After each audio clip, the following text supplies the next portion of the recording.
ராமலிங்காபயம்.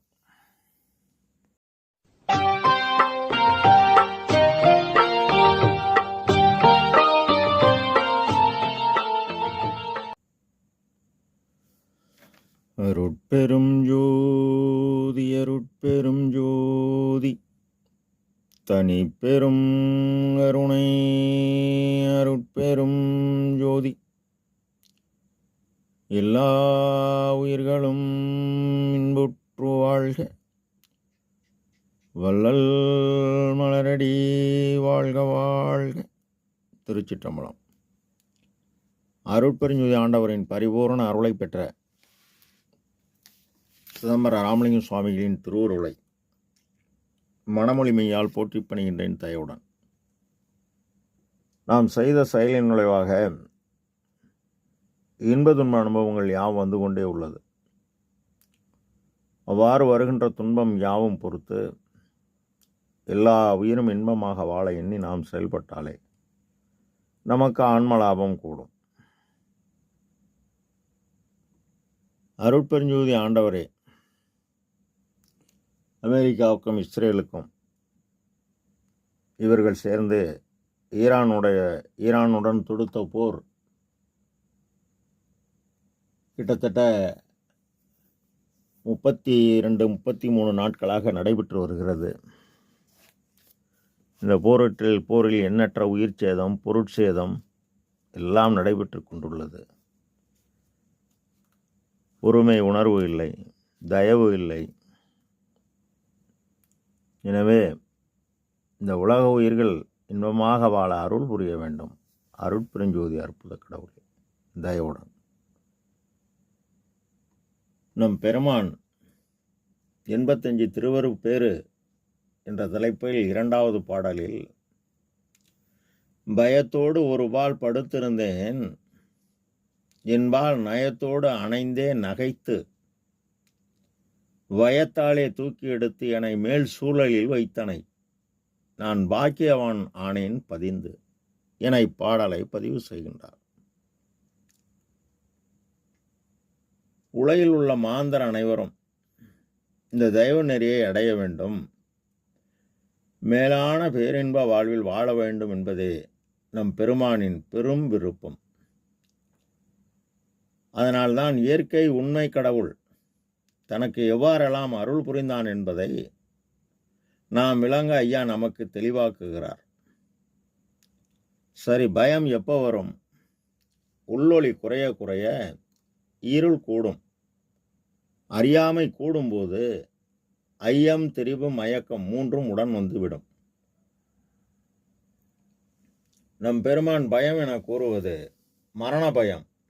காரணம், அந்த மரண பயத்தை நீக்கியவர் இதுவரை யாரும் இல்லை என பல சான்றுகள் உள்ளன. பெருமான் அதனால் மரணமில்லா பெருவாழ் எவ்வாறு பெறுவது என 4634 பாடலில், வாட்டமோடு சிறியேன் செய்வகை அறியாது மனமிக மயங்கி ஒரு நாள் மண்ணிற் கிடந்து அருளை உண்ணி உலகியனை மறந்து துயில்கின்ற போது, நாட்டமுறு வைகரையில் என் அருகணைந்து என்னை நன்றுற எழுப்பி மகனே, நல் யோக ஞானம் எனினும் புரிதலின்றி நீ நலிதல் அழகோ, எழுந்தே ஈட்டுக நீ எண்ணம் பழிக்க அருள் அமுதம் உண்டு இன்புறுக என்ற குருவே. ஆக யோக ஞானம் பயிலும் பொழுது நம் பெருமான் அருள் அமுதம் உண்டுள்ளார். அந்த அருள் அமுதம் மலமைந்தும் நீக்கும் மருந்து, புவி வான அண்டமெல்லாம் வளர்க்கும் மருந்து, நலமிக்க அருளும் மருந்து, தானே நானாகி தனதாகும் நாட்டும் மருந்து என்கின்றார். இப்ப பெருமான் ஏமசக்தி குணம் தங்கமாகி அவருடைய முதற் சாதனம் கருணாய் ஆன்மாவிலிருந்து வெளிப்படணும். இப்ப இவர் இன்புற நான் உள்ளத்து எண்ணியாங்க அன்புற தரும் சபை அருட்பெருஞ்சோதி எனவும், நானந்தம் இல்லா நலம்பெற எனக்கே ஆனந்தம் நல்கிய அருட்பெருஞ்சோதி எனவும், எண்ணியாங்கு ஏற்றுக என்றனை அந்நியுள் ஓங்கும் அருட்பெருஞ்சோதி எனவும், எத்தகை உழைந்தன எப்படி என் கருத்து இங்கு எனக்கு அப்படி அருளிய அருட்பெருஞ்சுதி என நம் பெருமான் இறை அக அனுபவத்தை பதிவு செய்கின்றார். இவர் கருத்து எண்ணம் என்னவெனில் எல்லா உயிரும் இன்பமாக வாழ வேண்டும். எனவே உயிர்களின் துன்பம் பெருமான் பட்டியலிடுகிறார்கள். பசி, தாகம், பிணி, இச்சை, எளிமை, பயம், கொலை. இந்த 7 துன்பங்களில் மிகவும் கொடியது பசி துன்பம். பசி அதிகமானால் மரணம் வந்துவிடும். அதனால் ஐயா இறைவனால் வருவிக்க விட்டதாலும் பல பிறவிகளில் செய்த தவ பலனாக கொல்லாவிரதம் கடைபிடித்தவர். எனவே இறைவன் யோக ஞானம் முடிந்த அருளை பெற்றதால் இவர் சத்திய தர்மசாலை நிறுவ எண்ணியவுடனே இயற்கை உண்மை கடவுளின் அருளால் 80 காணி நிலம் தானமாக பெருவழிக்கு வழங்குகிறார்கள். உடனே ஐயா 23/5/1867 வைகாசி 11 சத்திய தர்மசாலை நிறுவி அன்னவரையம் அண்டியிலிருந்து செய்கிறார்கள். பயத்தோடு படுத்திருந்தவரை இவரை நெருங்கி யோகஞானம் புரிய சொல்லி மலம் நீக்கி அசமாசித்து வழங்கி அந்த ஆற்றலை எல்லா உயிரும் இன்பமாக வாழ எண்ணியதால் 13ஆம் நிலையாகிய ஞான சரியையை தொடங்குகிறார். திரையோ தசநிலை சிவவெளி நடுவே வரையோ தருசுக வாழ்க்கைமை பொருளை என்பார் அகவழி. மேலும் வயத்தாலே வலிமையாலே என்ன வலிமை 9 ஆண்டு தொடங்கி 44 ஆண்டு வரை செய்த தவ வலிமையால் இயற்கை உண்மை கடவுள் இருங்கடலில் இருந்து தூக்கி என்னை மேல் சூழலில் வைத்தனன். இதுவரை தோன்றிய பதத்தலைவர், மதத்தலைவர், சமயத்தலைவர், யோகிகள், ஞானிகள், ரிஷிகள், சித்தர்கள், மூவர்கள், முனிவர்கள், தேவர்கள் இவர்களுக்கு யாருக்கும் இயற்கை உண்மை கடவுள் தன்னையும் தன் அருளையும் காட்டவில்லை. காரணம், அன்று தாசா மார்க்கம் இறைவனுக்கு அடிமை, சர்புத்திர மார்க்கம் தந்தை மகன் உறவு, சகமார்க்கம் இறைவன் நண்பன் உறவு, சன்மார்க்கம் இறைவனுக்கு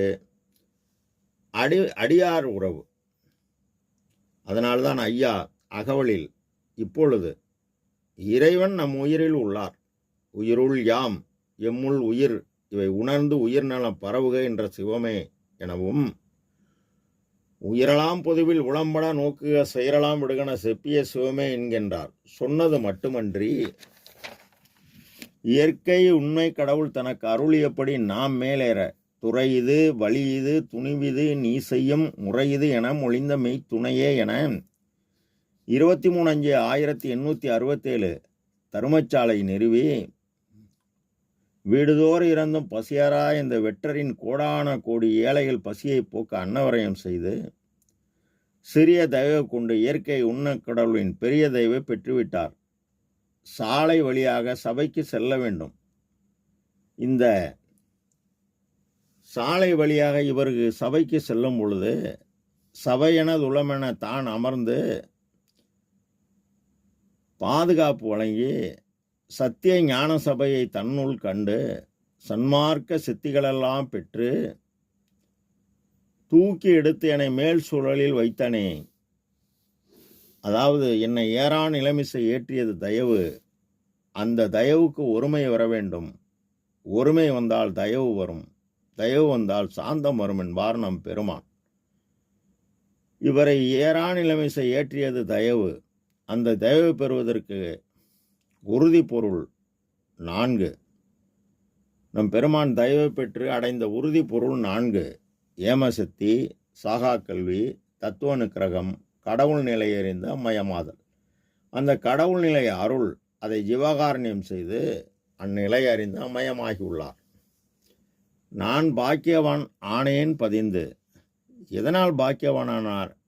இதுவரை யாரும் பெற்றிடாத மரணமிலா பெருவாழ்வை பெற்று மரணமிலா பெருவாழ்வில் வாழ்ந்திடலாம் கண்டீர். புனைந்துரையேன், பொய்புகழேன், சத்தியம் செய்து சொல்கின்றேன் எனவும், ஏன் உரைத்தேன் என்றால் இரக்கத்தால் எடுத்துரைத்தேன், நான் அடையும் பயன்தனை நீர்தான் அடைய வேண்டும் எனவும் கூறி நம் பெருமான் எக்காலத்தும் எவ்விடத்தும் எவ்வளவும் எவ்விதத்தும் தடைபடாத பேரின்ப சித்தி பெருவாழ்வு பெற்று இந்த தயவநெறி உலகலாம் பரவ ஒளி வடிவாக மறைந்து நின்று செயல்பட்டு கொண்டுள்ளார். அவர் கூறியபடி யார் செயல்பட்டாலும் அவர் மேல்நிலை அடைவார். இது சத்தியம், சத்தியம், சத்தியம், சத்தியம், சத்தியம். திருச்சிற்றம்பலம். ராமலிங்கா அபயம்.